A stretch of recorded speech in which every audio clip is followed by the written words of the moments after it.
Hello everyone, कैसे हैं आप सब। आई होप आप सब अच्छे होंगे। This is part 4 of child development. अगर आपने बाकी पार्ट्स नहीं देखे हैं तो ज़रूर देखिए, उन सब का लिंक आपको नीचे डिस्क्रिप्शन बॉक्स में मिल जाएगा। आज की वीडियो का हमारा टॉपिक है Piaget's theory of cognitive development. तो इस वीडियो के लास्ट में हम इस टॉपिक से रिलेटेड कुछ प्रीवियस ईयर क्वेश्चंस भी डिस्कस करेंगे, जैसा कि हम हर वीडियो में करते हैं। अब सबसे पहले टॉपिक स्टार्ट करने से पहले हम कॉग्निटिव वर्ड का मतलब देख लेते हैं कि कॉग्निटिव वर्ड का क्या मतलब होता है। तो कॉग्निटिव का मतलब होता है ब्रेन से रिलेटेड। इसमें बहुत सारी छोटी छोटी स्किल्स आती हैं, जैसे memory, creative thinking, communication, perception, number skills. तो ये वो सारी स्किल्स हैं जो कि हमारी ब्रेन की फंक्शनिंग को बढ़ाती हैं, चीज़ें समझने में हेल्प करती हैं। अब जीन पियाजे का इंट्रोडक्शन देख लेते हैं। तो पियाजे वॉज अ स्विस साइकोलॉजिस्ट। पियाजे जो हैं स्विट्ज़रलैंड से बिलोंग करते हैं और पहले ये बायोलॉजिस्ट थे, लेकिन जैसे जैसे इनका इंटरेस्ट साइकोलॉजी में डेवलप हुआ तो ये साइकोलॉजी की फील्ड में आ गए। इनको रेडिकल कंस्ट्रक्टिविस्ट भी कहा जाता है। रेडिकल कंस्ट्रक्टिविस्ट का मतलब क्या है, अभी हम देखते हैं। कंस्ट्रक्टिविज़म एक प्रिंसिपल भी है, कंस्ट्रक्टिविज़म एक थ्योरी भी है और कंस्ट्रक्टिविज़म एक अप्रोच भी है लर्निंग की। तो तीनों का ऑलमोस्ट एक जैसा ही मतलब है। कंस्ट्रक्टिविज़म होता क्या है? Constructivism is an approach to learning that holds people actively construct और मेक देयर ओन नॉलेज। तो ये ऐसी थ्योरी है जो ये मानती है कि बच्चे या बड़े जो भी लोग हैं वो अपनी नॉलेज को खुद बिल्ड करते हैं। इसमें जो पियाजे ने मेन फोकस किया है वो है हेरिडिटी और एनवायरनमेंट के इंटरप्ले से जो भी बच्चे आसपास एक्सपीरियंस करते हैं सराउंडिंग्स में, उससे वो अपनी नॉलेज खुद कंस्ट्रक्ट करते हैं। तो इसका मतलब हो गया कि बच्चे जो है वो सेंटर ऑफ लर्निंग है, अपनी नॉलेज खुद कंस्ट्रक्ट करते हैं और बाकी चीज़ें जो हैं वो फैसिलिटेटर हैं और उनकी नॉलेज को फैसिलिटेट करती हैं। तो पियाजे का नेक्स्ट पॉइंट इसमें है कि पियाजे का मानना था कि all children pass through series of universal stages in a fixed order. हर बच्चा एक फिक्स्ड ऑर्डर के स्टेजेस को पास करके बड़ा होता है। इन्होंने 4 स्टेजेस दिए डेवलपमेंट के, जो कि हम आगे पढ़ेंगे। इनको फादर ऑफ चाइल्ड साइकोलॉजी भी कहा जाता है, क्योंकि जो इनका वर्क है, जो इनकी थ्योरी है, वो एक बेस सेट करती है चाइल्ड साइकोलॉजी की अंडरस्टैंडिंग में। तो नेक्स्ट देखते हैं हम what is meant by cognitive development. तो एक ब्रीफ इंट्रोडक्शन ले लेते हैं कि कॉग्निटिव डेवलपमेंट का क्या मतलब होता है। Cognitive development refers to the development of thinking and understanding abilities, includes how a person perceives things, understand his or her own world through interaction of genetics and environment। तो जैसा कि मैंने कहा कि ये उन छोटी छोटी स्किल्स की डेवलपमेंट को कहते हैं, जैसे कि थिंकिंग, अंडरस्टैंडिंग एबिलिटीज़ और किस तरीके से जो पर्सन है वो चीज़ों को समझता है, किसके इंटरप्ले से, जेनेटिक्स एंड एनवायरनमेंट के इंटरप्ले से। इसमें छोटी छोटी बहुत सारी स्किल्स आ जाती हैं, जैसे कि attention, memory, perception, logical reasoning and processing.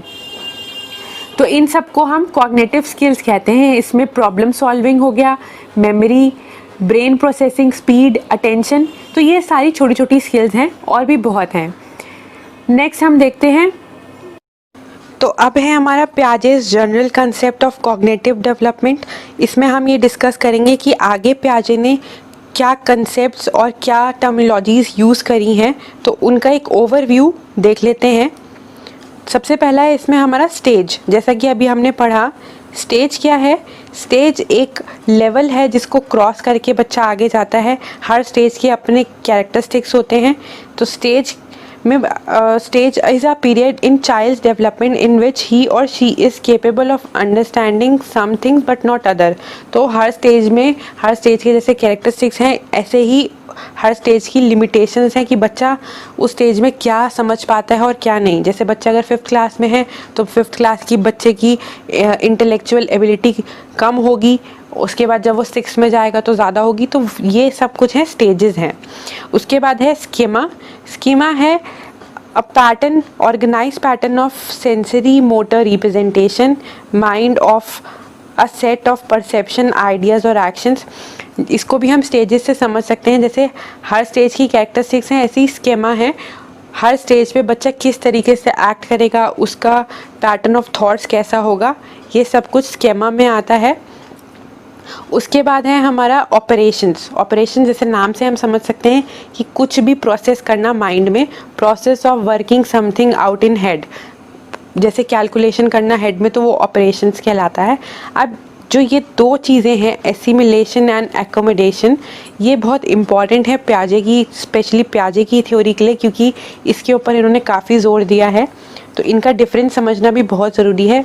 सबसे पहला हम देखते हैं एसिमिलेशन। एसिमिलेशन क्या है? The process of taking into mind new objects, experiences और concept into existing set of schema. जो पहले से आपका पैटर्न ऑफ थॉट्स है, परसेप्शन है, उसमें किसी नई चीज़ को ऐड करना बिना चेंज करे जो पुराने आपके परसेप्शंस हैं या थॉट्स हैं उन्हें। जैसे फॉर एग्जांपल एक बच्चा है, वो ज़ू गया, उसने वहाँ पे एक टाइगर देखा, तो उसका एक परसेप्शन बन गया कि जो 4 पैर वाले एनिमल्स हैं वो टाइगर हैं।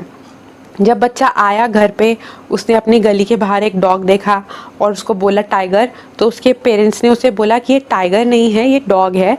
तो अब क्या होगा, उसको ये समझ आ जाएगा कि हर 4 पैर वाला जानवर टाइगर नहीं होता है, सब जानवरों के अलग नाम हैं और 4 लेग्ड एनिमल्स की भी कैटेगरी है, कोई डॉग है, कोई टाइगर है और कोई कुछ और है। तो ये अब जो हुआ, अब जो बच्चे को जब किसी ने बताया, कुछ नया चीज़ सिखाई और उसने अपनी पुरानी चीज़ में, एग्जिस्टिंग वेज ऑफ थिंकिंग में चेंज किया, इसको फिर अब हम कहेंगे एकोमोडेशन। किसी चीज़ को चेंज करके उसमें कुछ नया एकोमोडेट कर लेना, तो ये एकोमोडेशन है। और स्टार्टिंग में जो बच्चे का कंसेप्ट बना वो एसिमिलेशन था। तो आई होप ये चीज़ आपको यहाँ क्लियर हो गई हो, क्योंकि ये बहुत इम्पॉर्टेंट है। नेक्स्ट है इसके बाद हमारा स्टेजेस, प्याजे स्टेजेस ऑफ कॉग्निटिव डेवलपमेंट। तो जल्दी से एक छोटा सा ओवरव्यू देख लेते हैं हम यहाँ पे।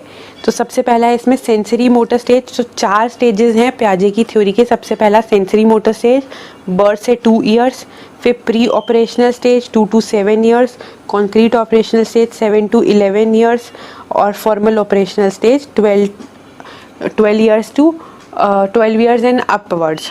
तो अब इनकी इम्पॉर्टेंट कैरेक्टरिस्टिक्स देख लेते हैं। सबसे पहला है sensory stage, sensory motor stage. Birth से 2 ईयर्स तक के जो बच्चे हैं वो सेंसरी मोटर स्टेज में होते हैं। ये फर्स्ट स्टेज है इंटेलेक्चुअल डेवलपमेंट का।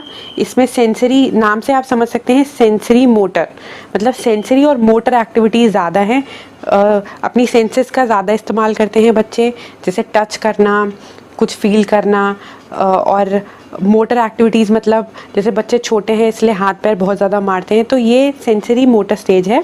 उसके बाद यहाँ पे बच्चे छोटे हैं, 2 साल के बच्चे जनरली नहीं बोल पाते हैं, तो एब्सेंस ऑफ लैंग्वेज है। इनके अंदर कुछ रिफ्लेक्सेस होते हैं, जैसे क्राइंग, कूइंग, बैबलिंग, तो वो बच्चे यूज़ करते हैं। सबसे इम्पॉर्टेंट जो हर स्टेज की इम्पॉर्टेंट कैरेक्टरिस्टिक्स है उसको मैंने पहले से ही हाईलाइट कर रखा है। तो इसकी कैरेक्टरिस्टिक्स जो सबसे इम्पॉर्टेंट है वो ऑब्जेक्ट परमानेंस। ऑब्जेक्ट परमानेंस समझते हैं, जैसे बच्चे के हाथ में ये टॉय है, अब इसकी मम्मा ने ये टॉय इसके सामने से हटा दिया और छुपा दिया, तो बच्चा रोने लग जाएगा। उसको ये नहीं समझ आएगा कि अगर मम्मा ने वो ऑब्जेक्ट ले लिया या टॉय ले लिया तो इसका मतलब ये नहीं कि वो गायब हो गया या वो ख़त्म हो गया, बल्कि वो मम्मा ने छुपा दिया। ये इतनी कॉम्प्लेक्स चीज़ें बच्चे नहीं समझ पाते हैं, इसको ही ऑब्जेक्ट परमानेंस कहते हैं। The realisation that people and object exist even when they can not be seen. अगर वो देख नहीं पा रहे हैं फिर भी वो एग्जिस्ट कर रहे हैं, ये बच्चा डिफ्रेंशिएट नहीं करता है, तो इसी को ऑब्जेक्ट परमानेंस कहते हैं। इसको शॉर्ट फॉर्म में out of site, out of mind भी आप कह सकते हैं। नेक्स्ट है इसके बाद हमारा pre operational stage. Pre operational stage में जैसा कि नाम से समझ सकते हैं हम, pre operational, operation, actual operation से पहला वाला पीरियड, बच्चे छोटी छोटी चीज़ें ऑपरेट करने लग जाते हैं माइंड में। तो ऑपरेशंस क्या है? Organise, formed and logical mental processes हैं, अभी हमने पढ़ा। अब बच्चा लैंग्वेज सीख जाता है और लैंग्वेज सीखने के बाद चीज़ों को सिम्बॉलिकली रिप्रेजेंट करने लग जाता है। बच्चे की थिंकिंग जो है वो सिम्बॉलिक हो जाती है, मतलब कि अगर बेड बोला तो उसे पता है कि बेड कैसा होगा, बॉटल बोला तो बॉटल समझ जाएगा। तो बच्चा अब सिम्बॉलिकली चीज़ों को समझने लग जाता है। सबसे इम्पॉर्टेंट है इसमें ego centric nature. Ego centric nature का मतलब बच्चे दूसरों के पॉइंट ऑफ व्यू को अप्रिशिएट नहीं कर पाते हैं, अपनी ही बात मानते हैं ज़्यादा और उसी पे विश्वास करते हैं। छोटा सा एग्जांपल, अगर बच्चा बोल रहा है कि स्काई का कलर ग्रीन है और आपने उसे टोक दिया और बोला कि नहीं वो ब्लू है, तो हो सकता है इस पीरियड में बच्चा ना माने आपकी बात और अपनी ही बात पे फोकस करे। तो ये ईगो सेंट्रिक नेचर होता है बच्चे का। नेक्स्ट है इसमें लैक ऑफ कंजर्वेशन। ये इम्पॉर्टेंट कंसेप्ट है। The knowledge that quantity is unrelated to the arrangement and physical appearance of the object। अब ये इम्पॉर्टेंट है, इसके लिए इसको एक इमेज से समझते हैं। तो ये प्याजे का कंजर्वेशन टास्क है। जैसा एक्टिविटी में दिख रहा है ऐसे ही एक्टिविटी बच्चे के सामने परफॉर्म करी। ए और बी दो सेम साइज़ के बीकर रखे, उसमें हमने सेम लेवल में पानी भरा और बच्चे को दिखा के सब कुछ हम कर रहे हैं। फिर बच्चे के सामने हमने, अभी आप देख रहे हैं सेम लेवल ऑफ वाटर है, लेकिन बी वाले को हमने सी में डाल दिया और अब बच्चे से पूछा हमने कि ए में ज़्यादा पानी है कि सी में ज़्यादा पानी है, तो बच्चे का आंसर होगा सी में, क्योंकि बच्चा ये डिफरेंशिएट नहीं कर पाएगा कि ए और बी में सेम लेवल में वाटर था और हमने बी को उठा के सी में डाल दिया, तो इसका मतलब सी में भी सेम लेवल होगा। बच्चा सिर्फ देखने पे, सिर्फ जो वो दिख रहा है उसी को समझ पा रहा है, वो उसकी रिवर्सिबिलिटी नेचर को नहीं चेक कर पा रहा है। इसी को लैक ऑफ कंजर्वेशन हम कहते हैं, या लैक ऑफ रिवर्सिबिलिटी भी कहते हैं इसको। तो इसी को यही है लैक ऑफ कंजर्वेशन। नेक्स्ट हम देख लेते हैं कॉन्क्रीट ऑपरेशन। तो 7 to 11 ईयर्स की जो एज है उसको कॉन्क्रीट ऑपरेशनल चीज़ कहते हैं हम, स्टेज। कॉन्क्रीट ऑपरेशंस का मतलब जो चीज़ें सामने हैं, कॉन्क्रीट में हैं, जिसको हम टच कर सकते हैं, फील कर सकते हैं, उन चीज़ों को देख के ऑपरेट कर लेते हैं बच्चे। Children are able to perform operations on concrete objects. They can perform logical thinking and abstract thinking। अब बच्चों की जो thinking है वो logical हो जाती है। लॉजिक मतलब cause and effect relationship बच्चे समझ जाते हैं, इसी को बेसिकली हम logical thinking कहते हैं। abstract thinking का मतलब होता है कोई चीज़ सामने नहीं भी है तो भी उसके बारे में सोचना, समझ लेना। तो एब्स्ट्रैक्ट थिंकिंग यहाँ बहुत ज़्यादा नहीं, इनिशियल स्टेजेस पे डेवलप होती है। उसके बाद है multiple task classification, task perform कर पाते हैं, मल्टी टास्क परफॉर्म कर पाते हैं। एबिलिटी ऑफ कंजर्वेशन जो अभी प्री ऑपरेशनल स्टेज में नहीं थी वो डेवलप हो जाती है, और रिवर्सिबिलिटी भी डेवलप हो जाती है कॉन्क्रीट ऑपरेशनल स्टेज में।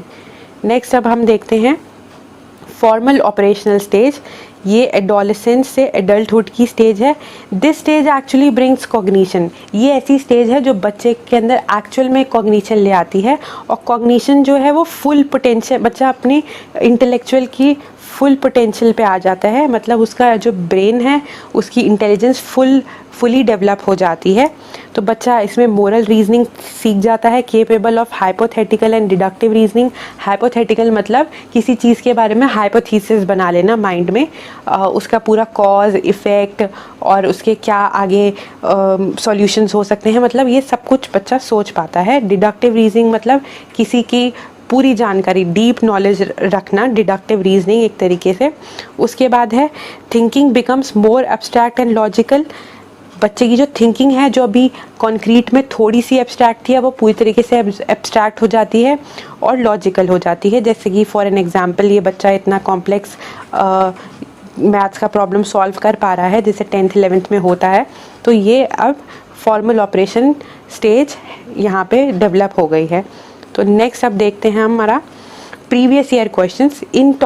ये अभी हमारी जो प्याजे की थ्योरी थी, पूरी यही 4 स्टेजेस हैं। हमने इम्पॉर्टेंट पॉइंट्स भी डिस्कस कर लिए, कैरेक्टरिस्टिक्स डिस्कस कर ली, चारों स्टेजेस में क्या डिफरेंस है, उनके क्या टर्मिनोलॉजीज है वो डिस्कस कर लिया। अब देखते हैं कि इस थ्योरी से किस तरीके से क्वेश्चन पूछे गए हैं पिछले एग्जाम्स में। तो सबसे पहला क्वेश्चन है इसमें, विद द रेफरेंस ऑफ पियाजे stages of cognitive development match the following. अब यहाँ पे आपको ये सारे स्टेजेस दे रखे हैं और यहाँ कैरेक्टरिस्टिक्स दे रखी हैं, तो आपको मैच करना है इसमें कि आपकी जो यहाँ स्टेजेस हैं उनमें क्या क्या किसकी कैरेक्टरिस्टिक्स होंगी, उसके बेसिस पे मैच करना है।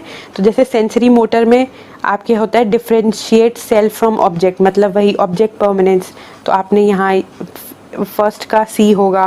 प्री ऑपरेशनल स्टेज का आपका है thinking is still egocentric word आ गया, तो मतलब प्री ऑपरेशनल स्टेज है। कॉन्क्रीट ऑपरेशनल में लॉजिक डेवलप हो जाता है बच्चे का।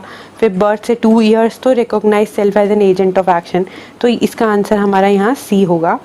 नेक्स्ट है इसके बाद हमारा, in the context of language development which of the following areas are underestimated by पियाजे। तो ये इंपॉर्टेंट क्वेश्चन है, यहाँ इसे देखते हैं। तो ईगोसेंट्रिक नेचर के बारे में, स्पीच के बारे में बात करी है पियाजे ने। बच्चे खुद कंस्ट्रक्ट करते हैं नॉलेज, इसके बारे में बात करी है। हेरिडिटी का रोल होता है इसके बारे में भी, लेकिन सोशल इंटरेक्शन के बारे में कोई बात नहीं करी है। तो इसके बारे में इसको अंडर एस्टिमेट कर लिया है पियाजे ने, तो ये इसका करेक्ट आंसर होगा। अकॉर्डिंग टू पियाजे, how many stages of development child cognitive development, तो इसका आंसर 4 है। 4 स्टेजेस ऑफ डेवलपमेंट है, अभी हमने पढ़ा।